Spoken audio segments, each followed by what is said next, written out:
Welcome back. Zimbabwe has been in the throes of a deep and protracted political and economic crisis for almost 2 decades now.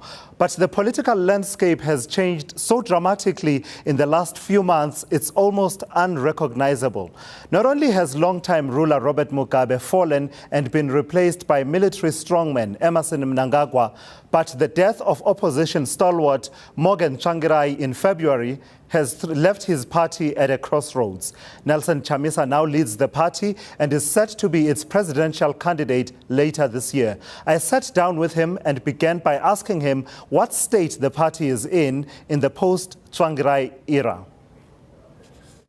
Well, quite a tragic development. We lost our visionary, but we have not lost the vision. We are in the process of energizing the base. The momentum is growing stronger. The party has grown bigger, and what is exciting is that the people are connecting with our message.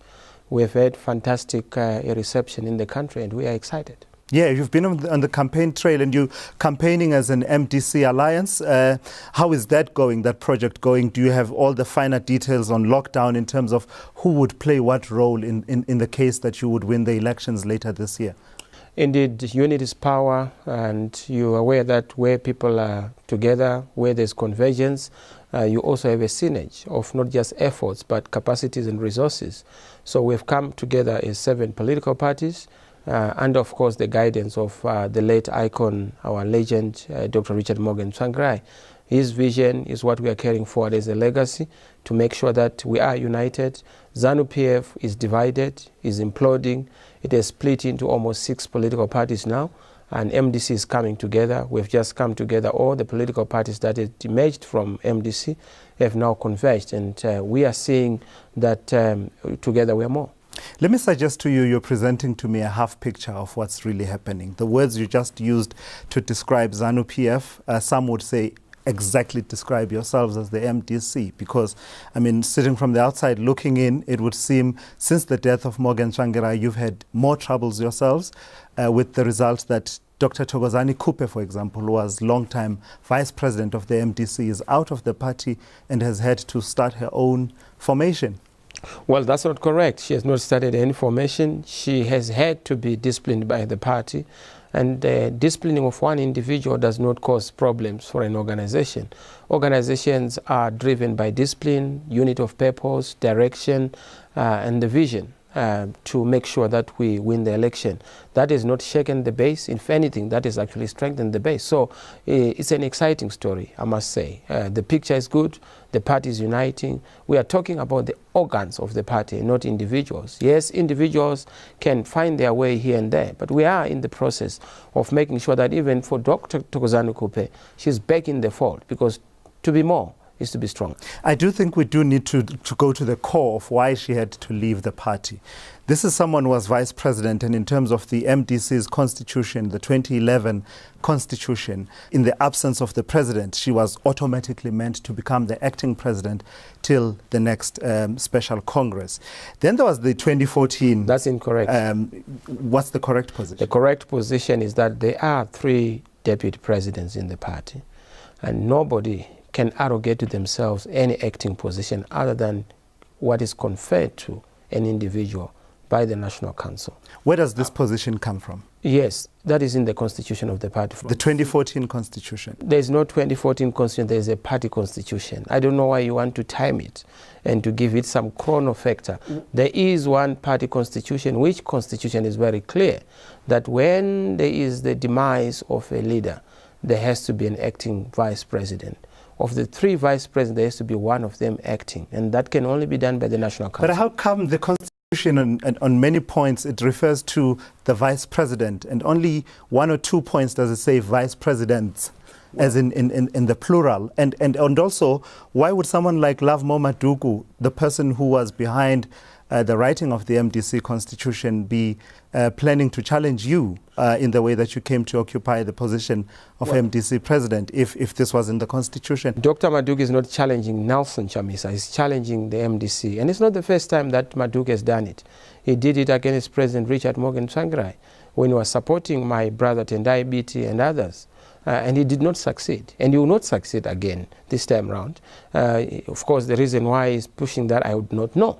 but he's clearly wrong at law if he thinks that he will push it through the courts, because the courts have already pronounced themselves on this, and we do not want to even go there, because the challenges Zimbabweans are facing are far more serious than to worry about sideshows and shadow boxing. And are there sideshows when we're seeing senior leaders who've been with the party for a long time? Love Momoyo, your former national chairperson, left the party. Your spokesperson Obed Gutu and the other MP Bebe was also kicked out of the party. And you're calling these sideshows? These are sideshows. The focus is to make sure that we liberate the people of Zimbabwe. We achieve real change. We achieve transformation in the country. Yes, Mugabe is gone, but Mugabeism is not gone. Yes, we have defeated a dictator, but not dictatorship. We still have the challenges that we have always had for the past 38 years.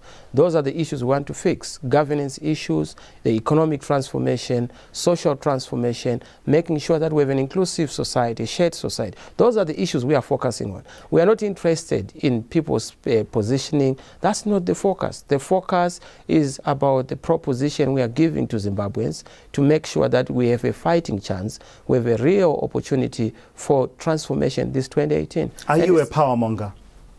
I don't understand power. What I understand is service to the people. Did you put yourself in the position where you are going to be at the forefront of what you are calling service to the people at whatever cost? This is an organ of the party that made a decision.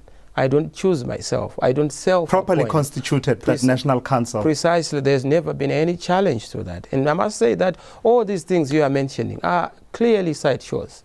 And I think you are reading from the wrong script. I don't know what you have been reading from. I'm not reading from the wrong script, I would say to you, because, let me tell you from my observation. Morgan Tsvangirai dies today, and the very next day there's this MDC council that confirms you as the acting leader till the next Congress. Couldn't that wait until the mourning period was over, for example, for the man who was your mentor over so many years? Would you wait for mourning to be over for you to plan for the burial of your comrade? Actually, in this instance, there was no crisis that precipitated that you should be confirmed immediately. There was a meeting that was pre-planned. So that meeting was only supposed to then be converted into dealing with the crisis that had befallen us. It was not something, we don't anticipate deaths and tragedies. So you don't stop a meeting because a tragedy has befallen a family. So this was a meeting that was always going to happen? Precisely. So it was actually a perfect opportunity for us to then say, what do we do now that our giant has fallen? How do we go forward? I want to give you a fair opportunity to talk about your programs going forward, but let me ask you one last question. In reference to this feeling that you are a power monger who basically engineered the party systems to put you into that position where you are the party president right now, what then was behind the unhappiness of the Tsvangirai family? I was at that funeral, and let me tell you from my observation. Well, I'm not Tsvangirai's spokesperson. It was palpable. We could see the unhappiness of the family on that stage when they were engaging with you. Well, I'm not so sure what you are talking about, and I don't want to be drawn into that. I don't speak on behalf of the Tsvangirai family. If you want to hear their view, you can talk to them. Do you believe that Morgan Tsvangirai was given a fitting send-off? Because certainly from my perspective, that was not the feeling that I got. Well, there were people who were fighting at the end of the funeral. And I think Thokozani Kupe was attacked, for example. And I think your feeling is misplaced. President Tsvangirai was given a befitting send-off. We're excited about it. We honor and acknowledge the people of Zimbabwe for coming to mourn our president. To give and the violence at the end? Well, all those things that had nothing to do with us. All right. Let's talk a bit about the upcoming election. We are, of course, in a post-Robert Mugabe era. And you for a long time, you said just now that Mugabe may be gone, but Mugabeism is not gone. How do you rate your chances against Emmerson Mnangagwa? There is no chance for A.D. Mnangagwa. He is not the answer to Zimbabwe's problems. He is not the solution that people have been waiting for. We are the real deal. We are the real story. That's what people have been waiting for. People want real change. People want transformation. They want an opportunity. They want prosperity. And those are the things we are providing. How do you differentiate yourselves from him, though? Because he has been making the right kind of noises, you would agree, in terms of, for instance, re-engagement with the international community and sort of wanting to bring back a sense of law and order. Well, the right noises does not mean the right music. Zimbabwe does not need the right noise. It needs the right music. the right music around constitutionalism, the right music around rule of law, the right music around an open government. Yes, he has been having this mantra to say Zimbabwe is open for business, but who has closed Zimbabwe for business for the past 38 years? But not only that, you don't have an open for business mindset without an open government, a transparent government, a corruption-free government. And our biggest challenge in Zimbabwe is corruption. And the archbishop of corruption is none other than the man who is saying Zimbabwe is open for business. What's the situation with yourselves as the MDC saying you are recalling Thokozani Kupe from Parliament? And then you seem to like this Thokozani Kupe. No, right? no, it's a relevant issue. Okay. I mean, if you are recalling a member of Parliament in a constituency-based system... It's not a constituency-based, she's a proportional representation. Okay. Yes. What's the situation then? You are recalling her, she's recalling you. What's happening there? Well, she's no longer a member, so she can't recall. You don't just shout from on top of the mountain and arrogate yourself powers you don't have. Am I able to recall you from being an anchor on the ENC?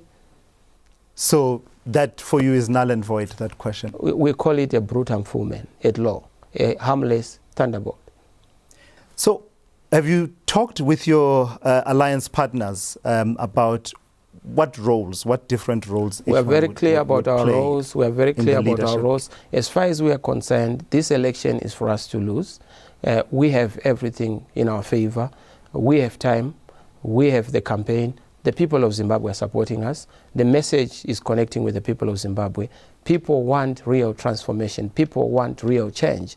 They do not want phantom change or placatory change or this peripheral change that Mnangagwa is cosmetically promising the people of Zimbabwe. And people have experienced 37 years of horror under Mugabe, and they know that the clearest sidekick to Mr. Mugabe was none other than Emmerson Mnangagwa. He was probably the total percentage of the Mugabe system. So he can't tell us that he has been born again and that is a new kid on the block when we all know his tracks and what he has done. His track record is there for people to see. He has not changed. He's still the same old man.